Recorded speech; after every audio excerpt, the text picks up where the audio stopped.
에게 변호사를 소개해 준 적 없다고 한 발언에 대해서도 본인의 이름을 사용하여 윤 전 서장에게 연락하도록 해 변호사를 소개했다고 보는 것이 타당하다며 허위사실 공표에 해당한다고 봤습니다. 윤석열 전 대통령의 오늘 위증 혐의 항소심 재판에 한덕수 전 국무총리가 증인으로 출석합니다. 서울고등법원은 오늘 오후 윤 전 대통령의 위증 혐의 2차 공판을 열고 한 전 총리 증인 신문을 진행합니다. 앞서 지난 첫 공판에서 내란 특검은 1심의 무죄 판결에 사실 오인과 법리 오해가 있다고 지적했습니다. 윤 전 대통령도 직접 발언 기회를 얻어 한 전 총리가 국무회의를 열자고 말한 건 사실이 아니라는 취지로 반박했습니다. 6.3 지방선거에서 44표 차로 승부가 갈렸던 경남 통영시장 선거 재검표 결과 당락이 바뀌지 않았습니다. 경상남도 선거관리위원회는 재검표 결과 더불어민주당 강석주 후보가 33,626표, 국민의힘 천영기 후보가 33,588표를 얻어 강 후보의 당선을 그대로 확정했습니다. 강 후보의 득표수는 기존과 같았고 천 후보는 6표 늘었습니다. 이에 따라 두 후보의 격차는 기존 44표에서 38표로 6표 줄었고 무효표도 1,030표에서 1,024표로 감소했습니다. 여고생 살해범 장윤기가 학창시절부터 왜곡된 성인식을 갖고 있었던 것으로 보이는 정황 증거가 법정에서 공개됐습니다. 광주지법 형사 13부는 어제 강간 등 살인 등 혐의로 구속 기소된 장윤기의 3차 공판을 심리했습니다. 관련 증거는 장윤기가 고등학교 동창, 사회복무 요원 동료와 나눴던 SNS 대화록 등입니다. 대화록에는 장윤기가 고교 시절부터 지인들에게 청소년 여성을 차로 납치해서 성범죄를 저지르고 싶다고 말했던 내용이 담겼습니다. 검찰은 여고생 살해 목적이 납치 및 성범죄였음을 입증하고자 해당 대화록을 추가 증거로 신청했습니다. 장윤기 측 국선 변호인은 검찰 측 증거를 모두 받아들이면서도 그 취지에는 동의하지 않는다는 입장을 밝혔습니다. 장윤기 사건을 계기로 출범한 경찰 수사신뢰 제고를 위한 쇄신 TF가 어제 첫 회의를 열고 경찰의 늘어난 수사 권한을 통제하고 내부 비리와 부패를 막기 위한 쇄신안을 논의했습니다. TF는 우선 국민 신뢰 회복을 위한 경찰수사개혁위원회로 명칭을 변경하고 첫 안건으로 장윤기 사건 수사 과정 전반에 관한 문제점을 보고받기도 했습니다. 또 경찰의 수사권 남용과 불신, 인권 침해 우려를 불식하기 위해 다음 주 중에 성폭력 피해자 단체의 의견을 청취하기로 했습니다. 전국에서 밤낮으로 찜통더위가 기승인 가운데 올해 여름 열대야 일수가 역대 1위를 기록하고 있는 것으로 나타났습니다. 기상청은 올해 6월 1일부터 7월 26일까지 전국 62개 지점의 평균 열대야 일수가 7.1일로 지난해보다 1.2일 늘어나며 1973년 관측 이래 가장 많았다고 밝혔습니다. 이는 기존 역대 1위였던 1994년 6.5일과 지난해 기록 5.9일을 모두 넘어선 수치입니다. 기상청은 낮 기온 상승폭에 비해 밤사이 습도가 높고 기온이 내려가지 않는 열대야 현상이 올해 여름 특히 강하게 나타나고 있다며 건강관리에 각별한 주의를 당부했습니다. 어제 오후 5시 10분쯤 서울 마포구 서교동에서 사다리차가 고압선을 건드리면서 일대 정전이 발생했다가 2시간여 만에 복구됐습니다. 주변 빌라를 포함한 667세대의 전력 공급이 끊기면서 무더위 속에 주민들이 불편을 겪었습니다. 한국전력공사는 이삿짐 크레인이 고압선과 접촉해 정전이 발생한 것으로 보인다고 설명했습니다. 물가 상승에 따른 체감 경기 저하와 주가 하락에도 반도체 중심의 수출 호조와 투자 호조 등으로 소비자들의 경제 심리가 석 달 연속 개선됐습니다. 한국은행이 발표한 소비자 동향 조사를 보면 이달 소비자 심리 지수는 106.8로 지난달보다 0.2포인트 올랐습니다. 고물가 지속과 주가 하락 등의 영향으로 현재 생활 형편 지수가 1포인트 내렸지만 임금 상승 기대 등으로 가계 수입 전망 지수는 1포인트 올랐습니다. 한은은 전반적으로 소비자 심리가 장기적으로 평균을 웃도는 가운데 3개월 연속 상승하면서 소비자들의 낙관적 인식이 이어지는 것으로 평가할 수 있다고 말했습니다. 향후 경기 전망은 이란 전쟁 긴장 재고조로 경기 우려가 커졌지만 반도체 업황 호조로 주요 기관의 성장 전망이 상향돼 지난달과 같은 수준입니다. 미국의 이란 공습 중단에 따른 국제유가 급락에도 반도체 업종에서 매도세가 이어지면서 뉴욕 증시는 혼조세로 마감했습니다. 현지 시간 27일 뉴욕 증시에서 다우존스 30 산업평균지수는 전 거래일보다 0.51% 오른 52,210.08에 거래를 마쳤습니다.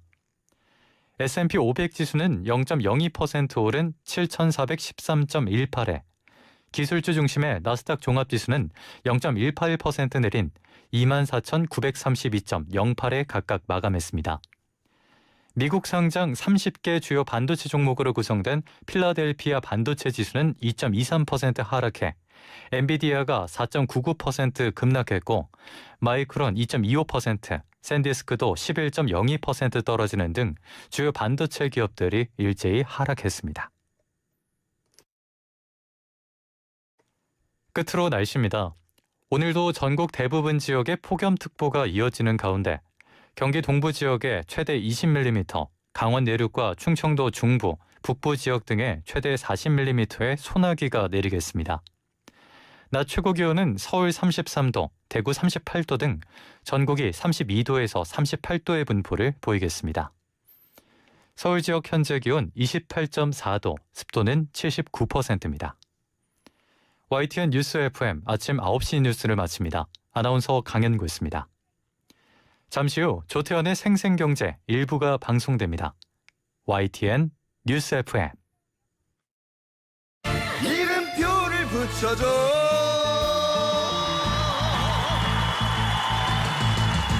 YTN 라디오에서 경제 라디오 유튜브 채널 신설한 거 알고 계시죠?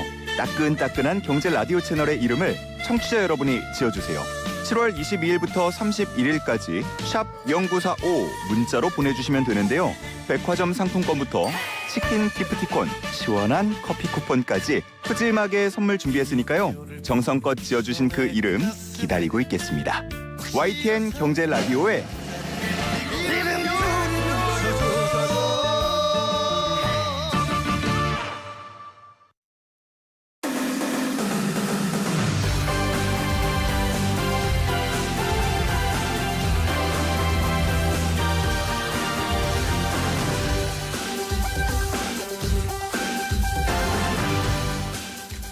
안녕하십니까. YTN 라디오 생생경제 오늘 진행을 맡은 LS증권 염승환 이사입니다. 오늘은 7월의 이제 마지막 주 화요일인데요. 요즘 주식 투자하시는 분들의 그 한숨 소리가 점점 커지고 있는 그 느낌입니다. 근데 그 소리가 여기까지 들리는 것 같습니다. 사실대로 좀 말씀드리면 저도 지난 한 달은 너무 좀 힘들었습니다. 이 코스피가 고점에서 한 달 만에 30%나 좀 밀렸으니까요.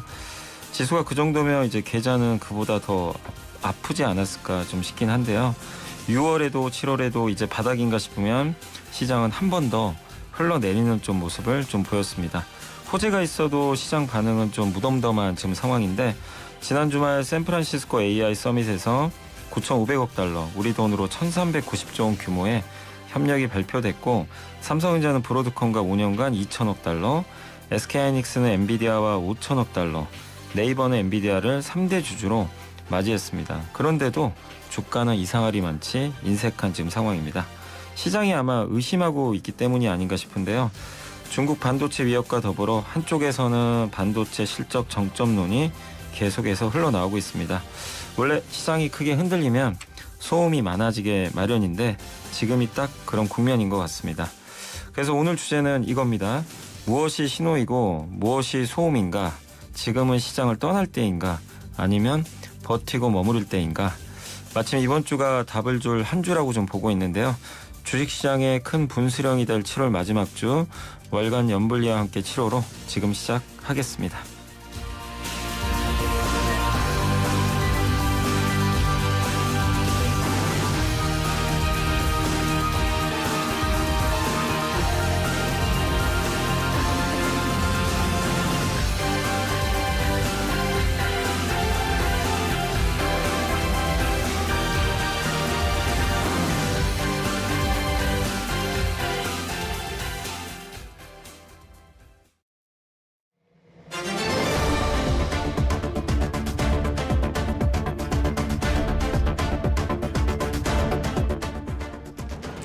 7월 월간 연불리 오늘은 윤원태 SK증권 자산전략부서장 이지은 이지스탁 대표와 함께하겠습니다. 두 분 어서 오세요. 네, 안녕하십니까. 네, 안녕하세요. 자, 오늘 이제 코스피가 또 개장을 했는데 어제 좀 이제 약간 분위기가 반전되나 싶었는데 오늘 좀 장 초반 또 매도 사이드가 좀 발동돼서 좀 좋지 않은데 뭐 간단히 말씀드리면 이제 미국에서 좀 악재들이 좀 나왔었죠. 그래서 엔비디아 주가가 좀 많이 흔들렸고 거기에 또 중국이 그 네덜란드 ASML이라는 회사가 만드는 이제 노광 장비라고 있습니다. DUV 장비인데 이거를 이제 중국에서 자체적으로 뭐 국산화했다라는 그런 이제 언론 보도가 있었는데 일단 이 부분이 또 미국의 반도체 기업들의 주가를 또 흔들면서 그게 아마 오늘 국내 증시에도 영향을 주는 것 같습니다. 그래서 오늘 삼성전자 하이닉스 주가가 상당히 좀 큰 폭으로 급락하는 지금 양상들이 좀 나오고 있는데 하나씩 한번 좀 짚어보도록 하겠습니다. 그 뉴욕 증시가 오늘 굉장히 좀 그 흔들렸는데 이 엔비디아가 이 오픈 AI 데이터 센터 컴퓨팅 임차에 필요한 2,500억 달러를 이제 보증하는 방안을 검토 중이라는 이제 보도가 나오면서 5%나 이게 급락을 했는데 이게 애플의 시총 1위를 좀 내줬단 말이에요.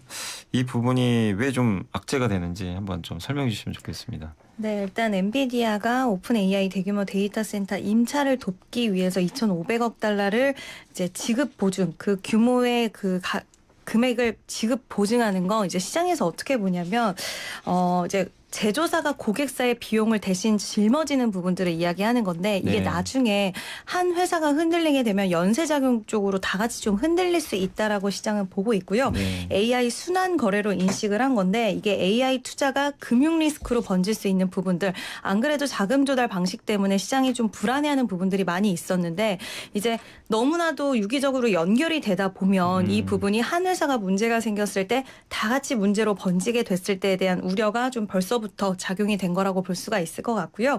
그렇게 되면서 이제 금융 리스크로 퍼질 수 있다라는 부분 이런 것들을 시장은 걱정을 하기 시작했고 재무적 연쇄 충격에 대한 리스크가 이제 당장은 아니라고 하더라도 향후 우려에 대한 부분들 그러니까 지금 워낙 시장이 예민도가 좀 높아졌잖아요. 네. 그러다 보니까 이런 부분들까지도 굉장히 주가를 좀 5%나 급락을 만들었고 애플이 다시 한번 오히려 4개월 지난해 4월 이후에 15개월 만에 시총을 넘어섰다라는 이야기가 나오기도 했습니다. 네, 그러니까 이게 사실 지금 오픈 AI가 굉장히 중요한 기업인데 네. 시장은 이거를 호재로 오히려 받아들인 게 아니라 맞아요. 저 지급 보증할 정도로 뭔가 위험한 건가 아마 그렇게 좀 받아들였지 않나. 그래서 엔비디아가 지금 오늘 5% 빠진 것도 국내 증시엔 조금 부담이 되고 있는데 그 부서장이 이게 중국의 또 CXMT가 어제 좀 이제 상공적으로 상장을 했잖아요. 뭐 네, 시가총액이 뭐 거의 700조 원 이렇게 넘었다고 하는데 거기다 아까 말씀드린 대로 DUV 장비 국산화에 대한 이제 평가도 좀 시장이 좀 부담이 되고 있는데 이 이슈는 좀 어떻게 좀 보고 계시나요? 우선은 시총 1위를 한 번에 탈환했다라는 거에서 사람들은 상당히 놀라고 있는 것 같고요. 네. 다만 그 커창판 시장을 보면 상장 후 5거래일 동안은 가격 제한 폭이 없다라고 합니다. 네. 원래는 20% 상한 제한이 있는데 5거래일 동안 없다 보니까 하루 만에 460% 주가가 상승하는 모습이 나타났고 지금 글로벌 증시에서 반도체 기업들을 보는 입장에서 본다라면 사실은 CSMT의 경우에는 1분기 기준으로 매출 비중이 8%밖에 안 됩니다. 네. 작년에 3%밖에 안 되는 기업이었다가 이제 8%로 올라왔는데 8%로 올라오는 과정도 생각해 보면 삼전 닉스가 원래 레거시 디램에 집중을 하다가 HBM으로 집중도를 네. 확대하다 보니까 그 빈 곳을 CXMT가 이제 메우는 그런 모습이었기 때문에 사실은 그 전까지 저희도 이런 논의가 있을 때 아직까지는 멀었다. 장신 메모리 아직까지 쫓아오려면 멀었고 HBM 아직 못 만들기 때문에 비교할 급은 아니다라고 했었는데 오늘 갑자기 나온 게 이제 DUV를 자체 생산한다라는 네. 얘기가 나오면서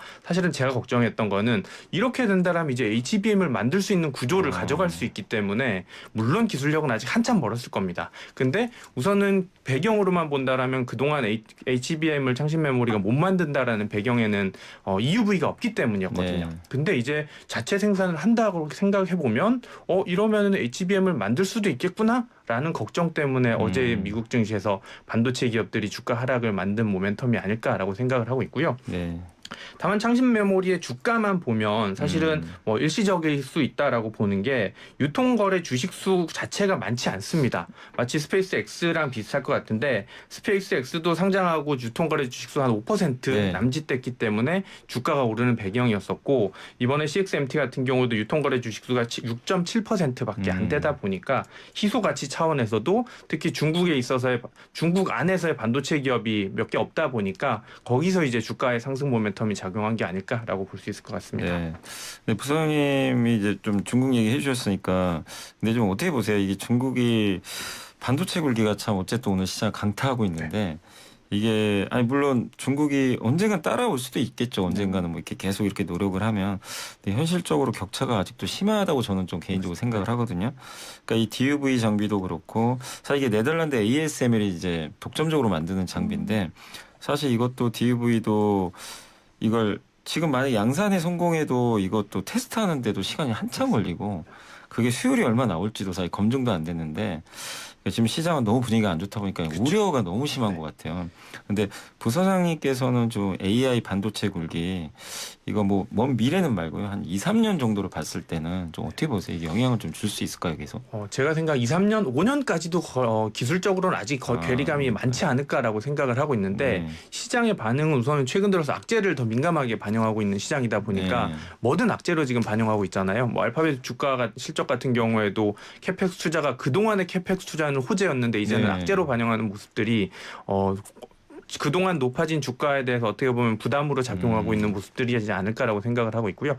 사실은 중국의 이런 이슈들은 창신 메모리 같은 경우에도 과거의 케이스들을 생각해 보면 디스플레이 산업이나 2차 전지 같은 경우에 가격으로 다 밀어내버리는 구조였잖아요. 그러니까 어느 정도 일정 기술력만 받쳐준다라면 그 다음부터는 가격으로 밀어버리는 치킨 게임에서의 우세를 점하는 모습들이 중국의 기업들의 양상이었다 보니까 앞으로 5년까지는 괜찮을지 몰라도 그 이후의 시장에 에서는 어떻게 보면 지금은 반도체 가격이 상승 국면에 있다 보니까 이런 걱정은 안 해도 되는데 반대로 이제 반도체 업황이 꺾이고 디램 가격이 하락하는 구간에서 가격으로 밀어버리게 된다라면 삼성 닉스 입장에서도 디램의 비중이 높기 때문에 여기서 차지할 수 있는 영향력은 커질 수밖에 없는 국면이 앞으로 먼 미래에는 펼쳐질 수 있을 가능성을 걱정하는 것 같습니다. 근데 시장이 너무 앞서 걱정하는 거 아닐까요? 그렇죠. 5년 후에 있을 일을 참 시장이 모르는 것 같아요. 그러니까 올라갈 때도 그런 것 같아요. 당장 뭐 한 5, 6년 후에 일을 갑자기 반영하는 경우도 있으니까 참 그런 게 어려운데 어쨌든 좀 시장이 오늘 또 이 중국의 반도체 굴기에 대해서 좀 상당히 예민하게 좀 반응을 하는 것 같습니다. 그리고 이제 이재현 대표님 어쨌든 어제 중국의 CXMT가 상장을 했잖아요. 네. 근데 저는 이제 보면서 느낀 게 하이닉스 시총이 1200조인데 네. 이 CXMT가 700조라는 게 영업이익 차가 10배인데 이게 말이 되나요? 어떻게 보세요? 지금 시장에는 말이 안 되는 일들이 많이 벌어지고 있는 것 같고요. 일단 어쨌든 대여급 IPO가 되면 진짜 전 세계 자금이 좀 수급 블랙홀의 역할을 하는 부분들이 있을 것 같은데 앞서서 말씀하셨다시피 5일 동안에 이제 거래 제한이 없다 보니까 제한폭이 없다 보니까 굉장히 좀 변동성이 커질 것 같고요. 근데 어저께 이제 여러 가지 창신 매물에 관련돼서 목표 주가를 제시한 곳을 보니까 차이가 보통 이제 목표 주가 제시를 하면 차이가 통상 나기는 하지만 노무라랑 그리고 한 곳에 이렇게 유명하지 않은 리서치 쪽에 이제 목표 주가 제시한 걸 보니까 8배 차이가 나더라고요. 몸값에 대해서. 그래서 그만큼 지금 좀 과열이 된 부분들 없지 않아 있는 것 같고 500% 이상 뭐 첫날 상승을 했으니 시장에서의 관심도는 좀 과하게 진행이 됐다라고 보고 있고요. 정상적인 시장이 아니기 때문에 가능했던 게 아닌가라는 생각이 들면서 근데 오늘 이제 어제 너무 과하게 상승한 부분에 있어서 장이 시작되고 나서 차익 실현의 물량이라던가 이런 게 나오면 우리나라 반도체 주들까지도 좀 저는 진정되는 국면으로 갈 수 있지 않을까 일단은 그렇게 생각하면서 좀 지켜보고 있습니다. 네, 그래도 오늘도 지금 이제 그 CXMT는 어쨌든 어제 엄청난 좀 상승세를 좀 보여줬는데 어제 하이닉스나 삼성전자가 좀 반등하는 모습을 보였는데 오늘 이제 오전에 저희가 짚어드린 이제 중국의 반도체 굴기죠. 사실 어떻게 보면 이 부분이 지금 이제 시장을 강타하면서 하이닉스가 지금 10% 정도 급락을 하고 있고 삼성전자도 8% 아니 시가총액 1등, 2등이 뭐 8, 10% 이렇게 빠지니까 시장이 이제 버티질 못하는 좀 모습인데 근데 지금 많은 분들이 어쨌든 이제 궁금한 거죠. 그래서 이걸 계속 버텨야 되냐 아니면 지금이라도 좀 정리를 해야 되냐. 사실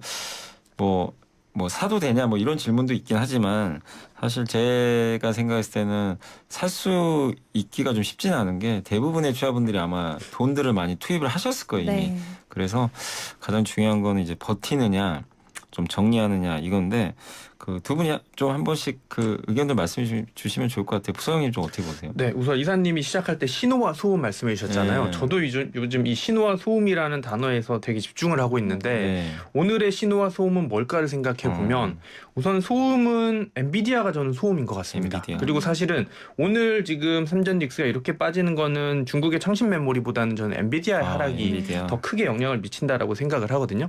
근데 엔비디아가 소음이다라고 생각하는 거는 오늘 있었던 그 보증 프로그램의 네. 경우에는 사실은 금융시장에 있어서 보증 비일비재하게 일어나잖아요. 그리고 그렇죠. 2,500억 달러의 보증을 서는 거지 자금을 지원하거나 대출을 직접 하는 건 아니거든요. 보증을 서고 혹시나 이게 사고가 나면 그때 내가 대납해 줄게라는 게 보증이다 보니까 이거를 그렇게 크게 반영을 해야 되나라는 생각을 가지고 있고요. 반대로 순환 금융에 있어서 생각해 본다라면 엔비디아 입장에서는 매출을 받아오고 그다음에 우발 채무를 재무제표에 넣은 걸로 볼 수 있을 것 네. 같은데 우발 채무는 기간이 끝나면 사라질 수도 있기 네. 때문에 이렇게까지 반응할 일은 아니다라고 생각을 하고 있고요. 신호는 뭘까에 대해서 생각해 본다라면 신호는 삼성전자 주가 실적 2분기 실적 발표 이후로 오히려 서프라이즈에도 불구하고 주가는 크게 빠졌잖아요. 맞아요. 그게 저는 하나의 신호일 수 있다라고 생각이 드는데 우선은 그동안 너무 급하게 달렸던 주가 상승에 대한 부담이 네. 이제는 어떻게 보면은 조금 저항 국면에 있지 않을까라고 생각을 하고 있고요. 다만 가격으로 본다라면 지금 모든 코스피 선행 PER도 그렇고 삼전 닉스 PER도 선행 PER 같은 경우 삼전 닉스는 이제 5배가 안 됩니다. 네. 그만큼 싸졌기 때문에 가격 모멘텀은 여전히 싸다라고 볼 수 있을 것 같고요. 7월 초 이후로 외국인들이 들어왔던 거는 저는 가격 모멘텀이었다라고 생각합니다. 금요일 이후로 다시 팔고 있긴 하지만 네.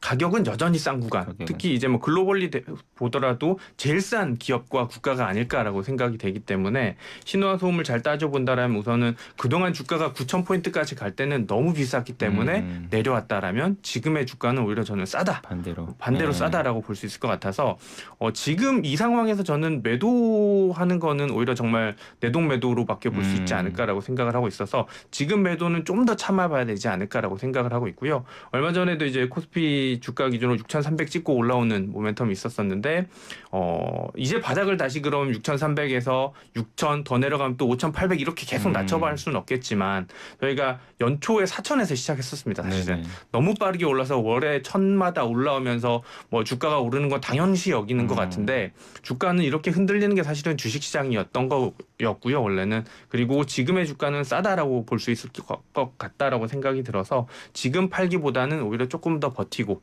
좀 장기적인 전략에서 접근하는 게 맞지 않을까라고 생각이 됩니다. 네, 이제 부장님 말씀을 좀 정리를 해드리면 일단 이제 오늘은 사실 좀 중국보다 어떻게 보면 엔비디아의 그 순환금융 요거에 대한 이제 의심이죠. 요게 이제 소음으로 좀 작용을 하고 있고 근데 실제 신호는 삼성전자 실적 발표 이후로 이게 좋은 어떤 이제 그 뉴스에도 시장이 이제 오히려 역으로 반응이 좀 나오면서 좀 안 좋은 부분들이 있는데 분명한 거는 가격은 또 싸졌고 하기 때문에 지금은 좀 일단 인내를 하자 버티자라는 좀 의견을 제시해 주셨고 이재현 대표님 좀 어떻게 생각하세요? 저도 지금 이 구간까지 사실 보유하고 계신 분들이 버티기가 쉽지 않으셨을 거예요. 네. 오늘 급락 전으로 돌아가도 어저께까지만 하더라도 좀 분위기가 반전되는 흐름들은 있었지만 여전히 힘든 투자자분들이 많이 계셨을 네. 거라고 생각이 되는데 물론 오늘 추가적인 하락이 나오면서 그동안 이제 우리가 통상 뭐 차트 보면서 지지선이라고 이야기하는 지지선들까지도 깨지면서 오늘 굉장히 더 우려와 공포가 커지셨을 것 같은데 이미 우리가 여기까지 왔고 그리고 업황에 대해서 그리고 앞으로 숫자에 대해서 변함이 없다라고 한다면 중간중간 노이즈들과 그리고 우려에 대한 시각들이 발생하는 부분에 있어서는 좀 그만큼 이제 굉장히 긴 시간 동안 상승이 나왔었잖아요. 그래서 이제는 2차전으로 들어온 만큼 어느 때보다 예민도와 그리고 시장의 민감도가 높아진 만큼 이런 부분들은 이젠 예전과 같은 모습을 기대하기보다는 넘어야 될 산들이 중간중간 많아질 수 있다라는 걸 좀 인지를 하면서 긴 시계열로 보는 게 맞지 않을까라고 보고 있고요.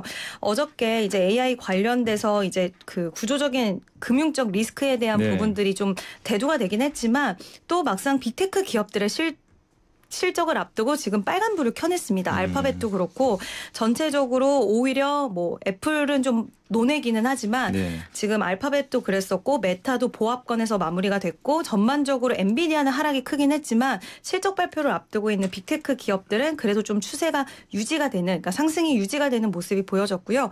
이번 이제 시장이 기대하는 건 뭐 빅테크발 이런 금융적인 리스크에 대한 우려들은 있기는 하지만 이제 우리나라 삼성전자, SK 하이닉스에 과연 이번 컨퍼런스 콜에서 어떤 이야기가 나올 것인가에 대한 부분도 좀 촉각이 곤두세워 있다라고 생각을 하는데 여기서 분위기 반전에 대한 부분들 저는 나올 가능성 좀 있다라고 보고 있고요. 주주 환원이라던가 아니면 뭐 지분 투자에 대한 부분들 이야기들 이런 것들도 추가적으로 나올 수 있다라고 생각을 하고 있어서 굉장히 오늘 고통스러우실 것 같아요. 네. 고통스러우실 것 같지만 여기까지 오셨고 숫자와 업황에 대한 변함이 없다라고 한다면 중간중간 나오는 노이즈에 있어서는 좀 지금은 그래도 버텨야 되지 않을까라는 의견 드려보고 싶습니다. 네, 그러니까 두 분 의견은 결론은 좀 버티자라는 좀 내용인데, 근데 이게 뭐 바로 회복되긴 좀 쉽진 않은 상황이고 네. 뭔가 이제 반전 카드는 있어야 되는데 저도 이제 제 개인적인 의견을 좀 말씀드리면 시장이 정말 이제 6월부터 되게 힘들었는데 아까 말씀하신 대로 소음이 되게 많아요. 근데 그런 이제 소음이 마치 시장에선 이게 진짜로 신호처럼 이제 여겨지면서 시장을 강타하는데 근데 또 그 근본 배경은 정말 많이 올랐다는 거. 요게 좀 하나의 이유였고 근데 올랐는데 이제 그 후에 뒤늦게 들어갔던 개인 투자분들의 어떤 그 추격 매수세 또 거기에 B2까지 또 단일종으로 레버리지 TF까지 겹쳐가지고 이게 수급까지 꼬이다 보니까 더 어려운 그런 흐름이 나왔는데 근데 주가는 뭐 아시겠지만 영원한 상승도 영원한 하락도 없거든요. 근데 이제 오를 때도 뭔가 좀 계기가 있어야 빠지는 것처럼 내려간다고 해서 많이 빠졌으니까 싸니까 이제 올라가겠지 그건 아니고 뭔가 반전 카드는 하나 있어야 되거든요. 근데 사실 지난주에도 아시겠지만 어쨌든 알파벳이 뭔가 좋은 거 내주니까 한번 반응은 해줬거든요. 물론 짧게 끝났지만 그래서 이제 이번 주에 내일부터 하이닉스 또 삼성전자 주요 빅테크들 실적이 있는데 이게 우리의 예상보다 좀 좋게 나온다면 어떤 좀 불안감을 없애주는 그런 좀 이제 모습으로 이제 실적이 좀 나와준다면 뭐 가격은 충분히 지금 매력적인 상황이니까 언제든지 반등은 좀 가능하지 않겠냐. 그래서 지금 너무나 공포스럽고 좀 힘든 상황이지만 여기서 지금 반도체 업황이 꺾였다는 증거는 사실 찾아보기가 좀 어렵거든요. 그래서 가격을 보지 마시고 기업의 가치를 좀 보시고 가치 대비해서는 아까 말씀하신 대로 PER이 뭐 5배도 지금 안 되니까 굉장히 저평가된 건 사실이니까 지금은 조금 인내를 좀 하시면서 조금 더 지켜보는 전략이 좀 필요하지 않겠냐. 저도 개인적으로 그렇게 좀 생각을 하고 있습니다. 그래서 오늘 나왔던 엔비디아 또 중국의 반도체 굴기 이 두 가지가 오늘 시장에 강타했는데 저희가 분석해본 결과 일단은 아직은 좀 소음이 아닌가라는 생각을 저도 좀 하고 있습니다. 자, 그래서 이제 반도체 얘기 좀 많은 분들이 좀 이 방송 보시면서도 그 소리 지금도 들려요. 네. 그래서 참 어떻게 해야 돼? 맞아요. 알겠는데 무섭다. 네. 아마 이런 그 한숨 소리가 계속 좀 들리는 것 같은데 그래도 멘탈 흔들리지 마시고 잘 이겨내 주시면 또 뭐 좋을 것 같고요.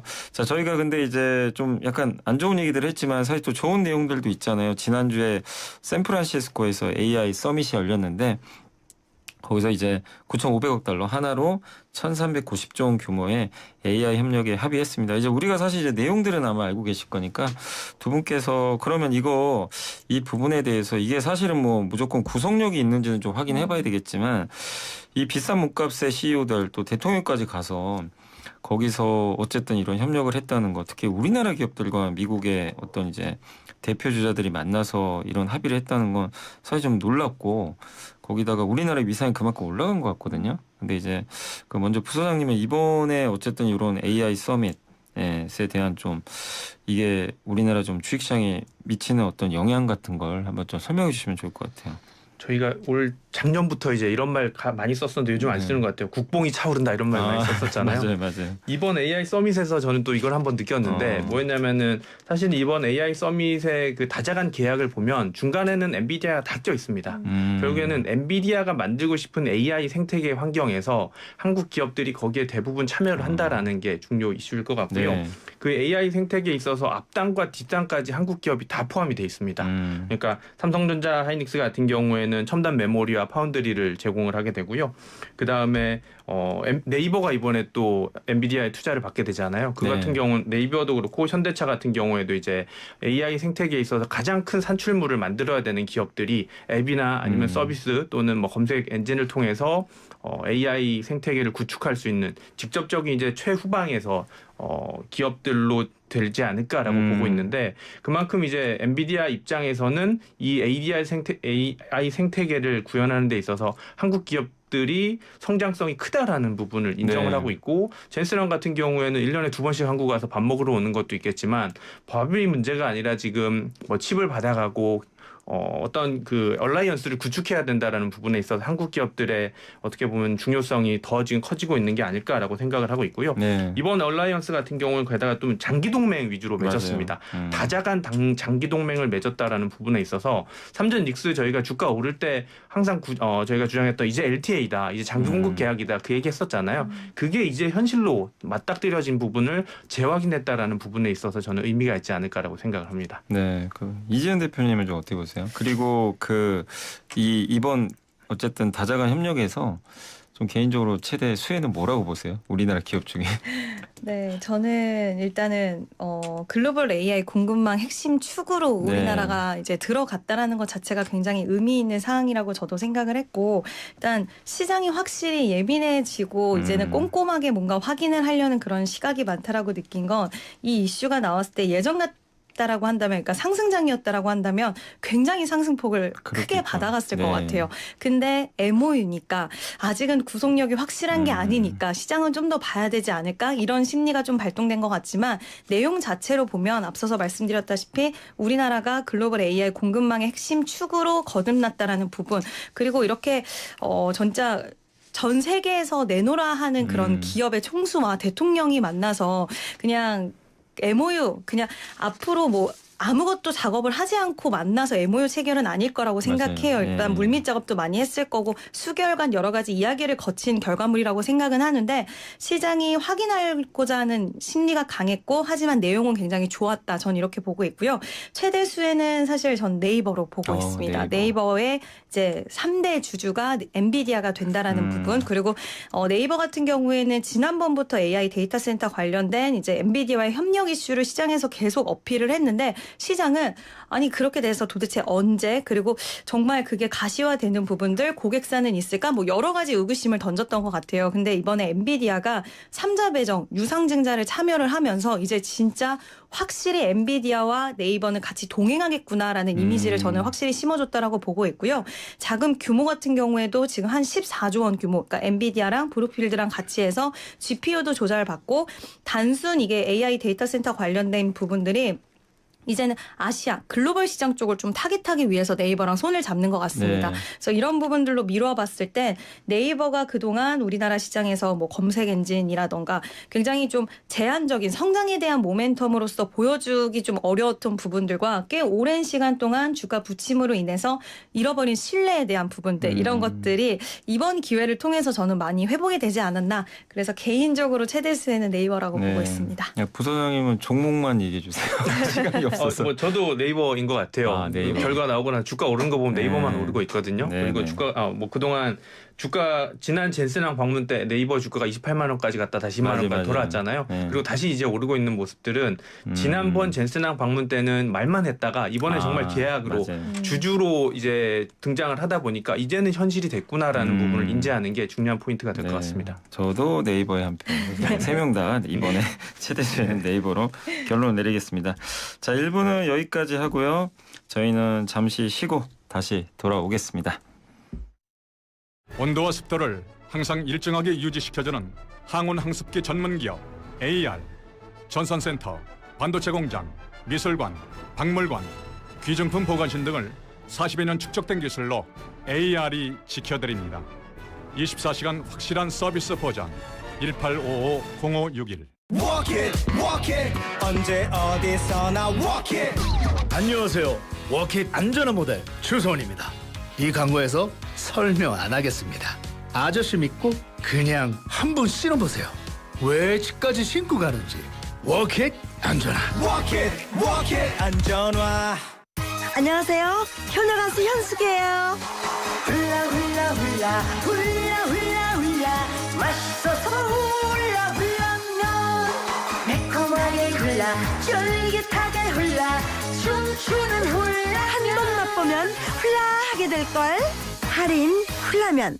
합성 목재 예스팀바, 산책로, 야외 데크, 울타리, 사이딩, 전원주택 인테리어까지 다양한 형태로 활용이 가능한 친환경 합성 목재 예스팀바. 우수한 품질의 정부 조달 우수 제품, 나무 느낌 그대로. 합성 목재 예스팀바. 경동산업 주식회사.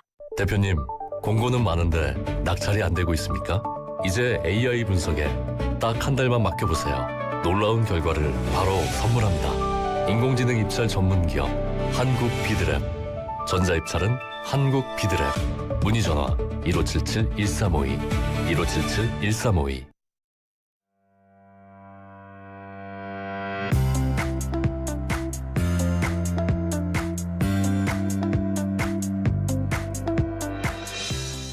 상식도 쌓고 선물도 받고 쉼표 같은 시간 1부를 마무리하는 퀴즈 시간입니다. 오늘은 퀴즈 대신 이행시를 준비해봤는데요. 이지은 대표님, 오늘 그 이행시 키워드가 뭔가요? 네, 저희가 이거 전문이잖아요. 그래서 오늘 키워드는 주식이라는 단어를 준비를 해봤습니다. 주식 이행시에 응원 메시지나 상담 메시지 담아서 문자를 보내주시면 추첨해서 선물을 보내드리도록 하겠습니다. 윤원태 부사장님부터 예시로 하나 해주시면 좋을 것 같아요. 네, 우선 오늘 띄워주십시오. 네, 주식 투자 너무 힘드시죠? 식사는 거르지 말고 힘내세요. 되게 지금 굉장히 센스가 필요한 있습니다. 이야기인 것 같습니다. 네. 자, 짧은 문자는 50원, 긴 문자 100원의 비용이 드는 샵 0945 우물정의 0945로 문자 보내주시기 바라겠고요. 준비해놓은 선물은요. 독서와 무제한 친해지리, 국내 최대 월정액 독서 앱 밀리의 서재에서 전자책을 자유롭게 읽을 수 있는 3개월 구독권, 해동이 필요 없는 냉동실 보관용기 땡스 소윤, 정직한 건강기능식품 전문점 백세라이프에서 복합기능성 혈관 건강식품 CLB, 세븐업, 그리고 물 없이 머리 감고 샤워하는 베리코드 노워터 샴푸와 바디워시까지 청취자분들을 위해 준비해놓은 선물이니까 정답 많이 보내주시기 바라겠고요. 윤원태 부서장님이 해주신 것처럼 이 주식 두 글자로 이행시 보내주시면 되겠습니다.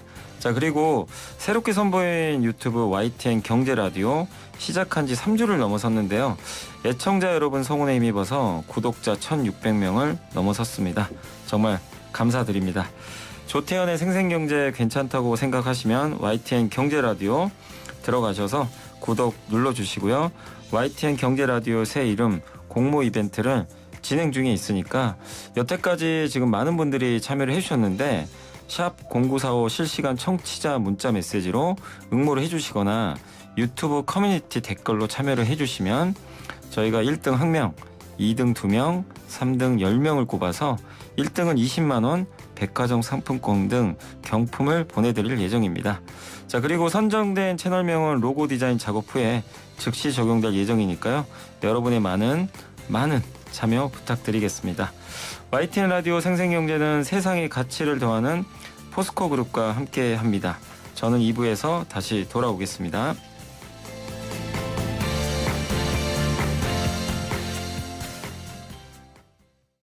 AI는 무엇이든 척척 만들잖아요. 그런데 AI가 되살릴 수 없는 소리도 있대요. 사라지면 다시 살릴 수 없는 대한민국의 푸른 자연을 지켜주세요. 공익광고협의회.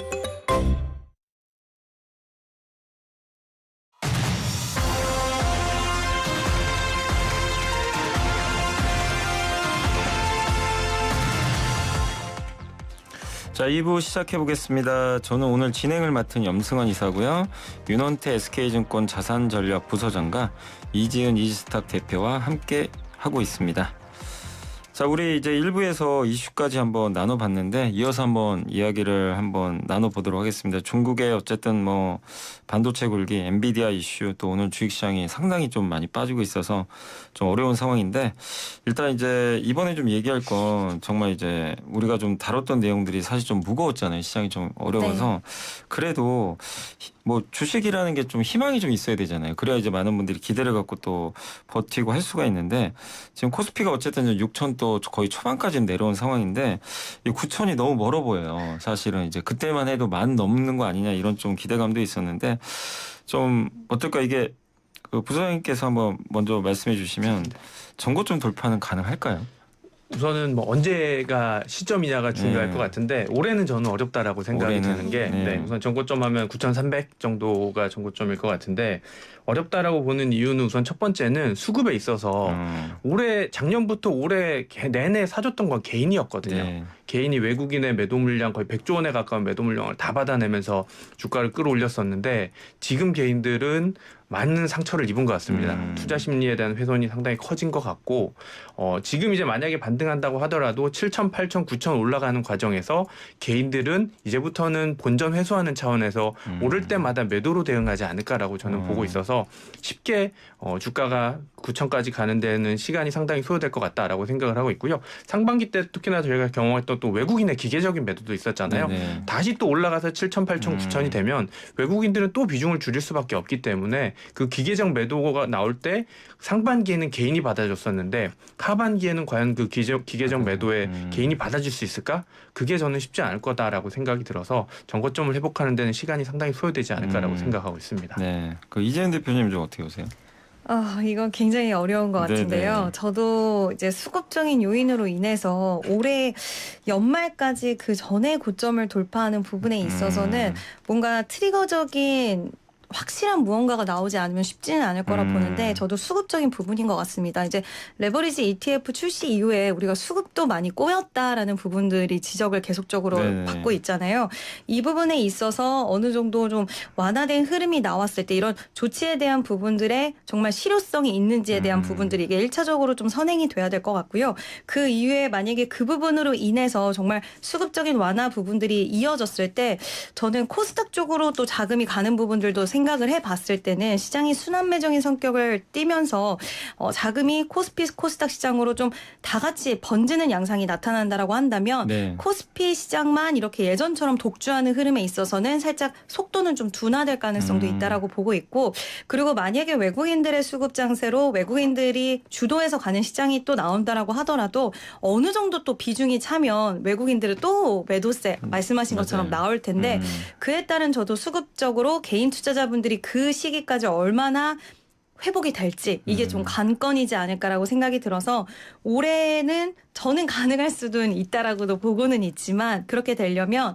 2분기를 넘어서서 3분기, 4분기, 하반기 때 뭔가 시장이 다시 한번 믿음을 가질 수 있는 뭔가의 큰 모멘텀이 나와줘야 될 것 같다라고 생각을 합니다. 네. 그래서 이제 부장님께서는 좀 현실적으로 수급 문제 때문에 좀 쉽진 않다. 네. 이렇게 언급을 해주셨고 이재현 대표님도 연고점 돌파 기대는 하고는 있지만 역시 그 수급에 대한 좀 부담감 이런 것들 좀 얘기를 해주셨는데 이제 저는 저의 생각을 좀 얘기하면 저는 아직까지는 그래도 한번 돌파 시도하지 않겠냐 개인적으로 왜냐하면 물론 저도 수급 때문에 8천 넘으면 또 외국인 연기금 팔 가능성이 높아서 근데 이제 그거거든요. 결국 개인이 전 돈이 없다고 생각은 안 해요. 근데 올해 많이 샀지만 개인들이 이렇게 열심히 샀던 거는 이제 위험에 대한 선호를 적극적으로 하신 거죠. 뭔가 기대감. 근데 결국에 그 기대감을 다시 만드는 건 전 두 가지라고 좀 보거든요. 결국 반도체에 대한 또 기대. 요게 지금 너무 소음이 많은데 이런 것들이 미국의 어떤 기업들의 실적 발표나 투자 사이클이 이어지면서 다시 한번 좀 하반기에 그런 모습들이 재개된다면 다시 한번 또 개인 투자분들은 저는 또 복귀할 거로 보고 있고 또 하나가 지금 제일 우려되는 게 미국 연준이 좀 금리 인상하는 거 이 부분으로 저도 보고 있거든요. 네. 근데 지금 한다 안 한다 뭐 말들은 많은데 근데 유가 떨어지면 또 쏙 들어갈 거거든요. 유가 오르면 또 그러니까 요거 결정하는 거는 트럼프 대통령인데 지금 트럼프 대통령도 한참 또 하다가 요새 갑자기 또 약간 탁구하기 시작했어요. 약간 도망가는데 이제 얼마 안 남았죠. 중간 선거가. 이런 걸 본다면 올해 금리를 올리지는 않을 걸로 좀 보고는 있거든요. 그래서 그런 조건들만 저는 맞는다면 개인들은 또 언제든지 저는 또 위험을 적극 적극적으로 선호할 수 있는 그런 입장으로 돌아설 거로 보니까 그래서 무조건 간다 이거보다도 이런 조건도 특히 이제 반도체에 대한 시각만 뭐 계속해서 긍정적인 부분이 유지된다면 가능은 하지 않겠냐. 근데 참 뭐 제가 이런 얘기를 하지만 지금 상황에서는 너무 멀리 있어 보여서 저도 좀 이렇게 답답한 그런 상황입니다. 자, 그리고 이제 어쨌든 이번 주가 좀 중요한 것 중에 하나가 오늘은 뭐 주식시장 안 좋지만 이제 내일부터 SK하이닉스 또 그다음에 삼성전자 또 미국의 주요 빅테크 메타, 마이크로소프트, 아마존, 애플들이 줄줄이 좀 실적 발표를 하는데 일단 먼저 좀 삼성전자 이제 SK하이닉스 실적이 나올 텐데 부장님 우리가 이제 실적에 대해서 두 회사에 대해서 이제 우리가 봐야 될 좀 관전 포인트 같은 게 좀 있을까요? 우선은 그 SK 하이닉스 같은 경우에는 기대치가 이미 조금 낮아진 상황이기 때문에 주가도 어느 정도 선반영해서 빠졌다라고 보고 있습니다. 그렇기 때문에 지금 시장 컨센서스가 영업이 64조 수준인데 그 정도에 비트한다라면 저는 뭐 시장에 충격은 없지 않을까라고 생각을 하고 있고요. 뭐 제가 보고 있는 포인트는 사실은 제가 이제 그동안 반도체 3전 닉스가 주가가 오르는 과정에서 기회가 3개 있다라고 생각을 했었거든요. 네. 첫 번째는 실적 모멘텀이었고 네. 두 번째는 주주 환원, 세 번째는 릴레이팅 이렇게였었는데 네. 이제 실적 모멘텀은 어느 정도 다 반영이 된 것 같아요. 됐다. 요즘 이제 고점론 얘기가 나오는 게 실적의 고점이다라고 하는데 정확한 표현은 실적 증가율의 고점이다라고 볼 수 있을 것 같아요. 지난 분기 같은 경우에 전 분기 대비해서 영업이익률 90% 이상 오르는 모습이었었는데 네네. 이제는 그게 꺾일 수밖에 없거든요. 그리고 다음 분기 되면 더 꺾이고 계속해서 꺾일 수밖에 없기 때문에 그 고점론에 있어서 증가 추세는 꺾일 수밖에 없다. 그래서 실적이라는 이 첫 번째 화살은 사용했다라고 볼 수 있을 것 같고요. 두 번째는 이제 주주 환원에 대한 기대감을 이번 내일 모레 이제 삼성전자 그 설명회 있는데 거기서 발표해 줄지는 모르겠어요. 네. 언젠간 해줄 거다라고 생각을 하고 있는데 특히나 삼성전자 같은 경우에 3개년 주주환원 정책이 올해가 마무리가 되거든요. 네. 그렇기 때문에 올해 연말 전에는 아마 발표해 주지 않을까라고 보고 있어서 주주환원에 대해서 뭐 배당을 확대하던가 아니면 자사주를 소각한다던가 아니면 또 다른 방법으로 주주환원에 대한 기대감을 북돋아 준다라면 그 다음 이제 삼전 닉스가 다시 한번 주가를 조금 올릴 수 있는 모멘텀이 되지 않을까라고 생각을 하고 있고요. 마지막으로 이제 국내 증권사 모든 반도체 애널리스트들이 목표 주가를 지금 높게 잡아놨습니다. 네네. 그 높게 잡아놓은 가장 기본적인 배경에는 릴레이팅이었거든요.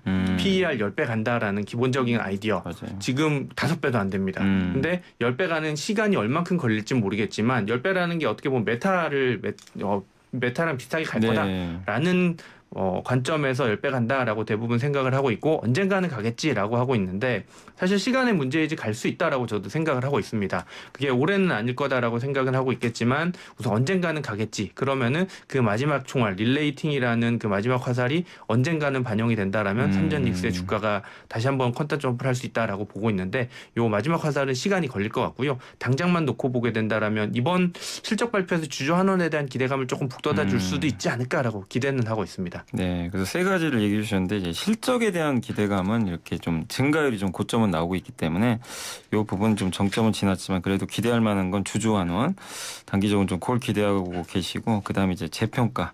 이제 반도체는 결국 사이클이다라는 논쟁이 심한데 이런 것들을 이제 해소할 수 있는 재평가가 이루어지면 PER 한 10배까지는 결국 장기적으로 가지 않겠냐 이런 또 낙관론도 전해주셨습니다. 근데 이제 이번에 실적 발표할 때 어쨌든 그래서 이제 저는 좀 재평가 관련해서 많은 이제 이게 논란이 있는 게 그 LTA 장기 공급 계약 이 얘기도 할 것 같아요. 네. 두 회사가 여기에 대해서 어쨌든 좀 그 이재용 대표님 어떻게 보세요? 시장이 좀 이런 얘기들을 마이크론처럼 좀 긍정적으로 해준다면 시장은 조금 그래도 한번 이제 사이클이 옅어지니까 한번 재평가 한번 해볼까? 그런 좀 긍정적인 방향으로 좀 전개될 수가 있을까요 혹시? 네, 저는 좀 보고 있고 지금 기다리는 부분이 LTA 관련돼서는 일단 계약별로 조건도 또 따로 있고 지금 선지급금 이야기도 한 20% 전후로 이야기 나올 것 같긴 한데 여기서 또 중요한 건 LTA 부분보다 이제 혹시라도 지분 투자 관련된 이야기가 나와줄 수 있지 않을까 시장에서 중간중간 나왔던 부분인데 뭐 구글이라든지 소프트뱅크, 오픈 AI의 투자 제한에 대한 부분들 이런 것들이 이제 우리나라가 지금 굉장히 증설을 공격적으로 하는 부분에 있어서 우리가 좀 지분을 투자할게 대신에 그 칩에 대해서 우리한테 여기서 댕든 거는 우리한테 무조건 줘 이런 식으로 해서 지분 투자 관계로 엮인다라고 한다면 우리가 LTA를 좀 불편하게 생각하는 하나의 그 이유는 뭔가 구속력이 없다라는 부분, 파기가 될 수 있다라는 부분 이런 것들을 좀 우려하는 부분인데 지분 투자 이야기가 나오면 이와 관련돼서도 언제든지 좀 해지할 수 있는 부분들에 대한 리스크를 좀 막을 수 있다라고 볼 것 같아서 저는 이 이야기가 나와주는 게 또 하나의 시장에서의 관전 포인트가 아닐까 이렇게 좀 생각을 하고 있습니다. 네, 그래서 이제 새로운 좀 포인트로 지분 투자 얘기를 좀 해주셨고, 근데 어쨌든 이제 그런 것들이 좀 나와준다면 시장이 좀 원했던 뭔가 좀 분위기로 좀 바뀔 수도 있을 것 같은데, 그러나 이번 이제 내일하고 내일 모레 실적 발표를 앞두고 시장은 이제 그런 거보다는 오늘만 딱 봤을 때는 어쨌든 당장의 어떤 이제 이런 불확실성, 네. 소음에 되게 좀 민감하게 반응을 하는 그런 모습인 것 같습니다. 저도 이제 개인적인 뭐 제 의견을 좀 말씀드리면 내일 일단 실적은 지금 나오는 추정치를 보면 하이닉스가 예상보다는 좀 안 좋을 것 같아요. 보통 애널리스트 추정치가 나오기 전에 좀 꺾이면 보통 좀 안 좋게 나오더라고요. 그래서 이제 근데 그 부분을 이제 한번 또 반영을 했기 때문에 그 부분보다는 결국 이제 실적 발표 설명회에서 뭐 장기 공급 계약이나 지분 투자 주주 환원에 대한 얘기들 그리고 결국 지금 최근에 이제 미국의 빅테크들이 투자를 뭐 줄이면 어떡하나 빚내서 투자하는 부분들 이런 것들에 대한 이제 우려들을 많이 뭐 아마 이렇게 또 질문들을 하실 것 같아요. 이제 거기에 대한 생각들을 뭐 잘 정리해서 얘기해 줄 것 같고, 근데 사실은 SK하이닉스도 예전에 광노정 사장도 그렇고 최태원 회장도 지금 계속 이제 언론 인터뷰를 예전보다 되게 많이 하더라고요. 사실 답은 다 나와 있거든요. 근데 이제 걱정은 거예요. 시장이 이걸 믿어줘야 되는데 좋은 얘기를 해도 안 믿어주면 사실 필요가 없는 거라. 근데 이제 저는 어쨌든 지금 뭐 굉장히 좀 위축되고 좀 힘든 상황이지만 이번 실적에 대한 부분에 있어서 시장 반응도 우리가 봐야 되겠지만 워런 버핏이 최근에 이제 미국에서 언론 인터뷰한 걸 한번 봤어요. 거기서 했던 얘기가 구글의 지분 투자도 자기가 주도를 했고 AI 데이터 센터 짓는 거나 이런 거를 사실 원래 좋아하는 스타일이 아니잖아요. 뭐 설비 투자하거나. 근데 뭐라고 했냐면 이거 철도만 까는 거랑 똑같다. 디지털 철도망을 미리 깔아놓고 AI 시대를 이 빅테크들이 미리 선점하려고 준비하고 있는 거다.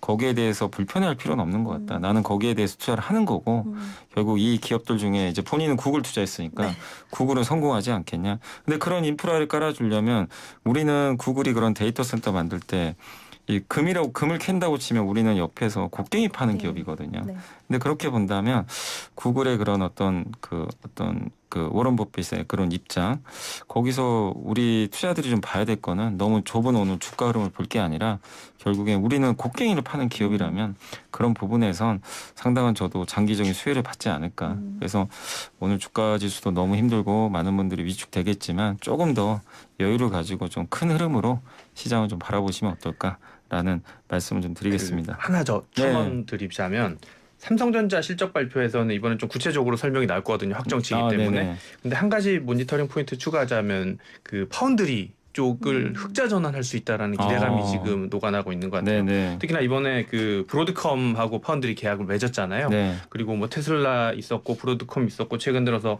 뭐 메타, 엔트로피까지 다 확대할 수 있다라고 하는데 네. 삼성전자의 새로운 재평가 포인트가 되지 않을까라고 보고 있어서 파운드리가 네. 흑자 전환한다라면 그동안의 아픈 손가락이었는데 이제 상승 동력으로도 작용할 수 있지 않을까라고 기대를 볼 수 있을 것 같습니다. 네, 아유 좋은 말씀 감사드립니다.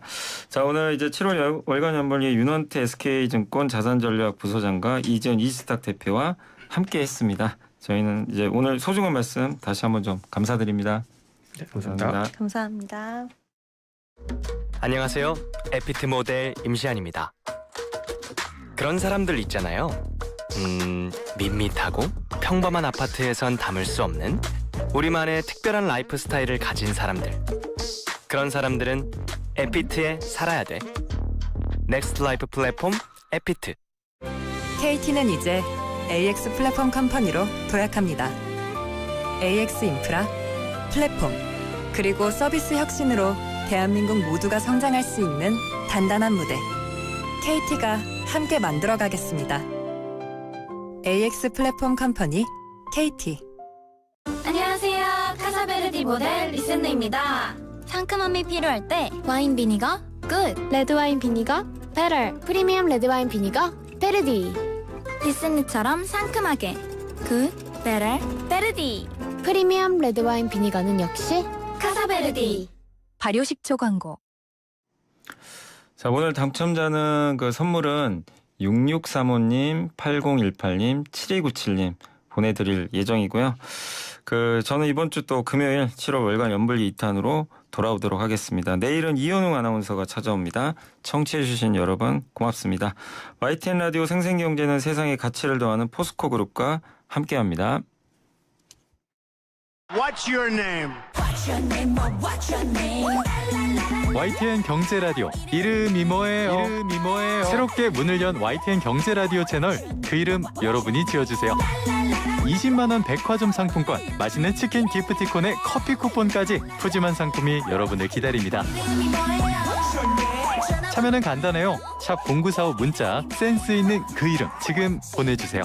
그런데 아직도 구독 안 하셨다고요? 구독 먼저 꼭 눌러주시고 이름도 지어주세요. YTN 경제라디오 구독하고 이름도 짓고 여러분의 많은 참여 부탁드립니다. 이름이 뭐예요?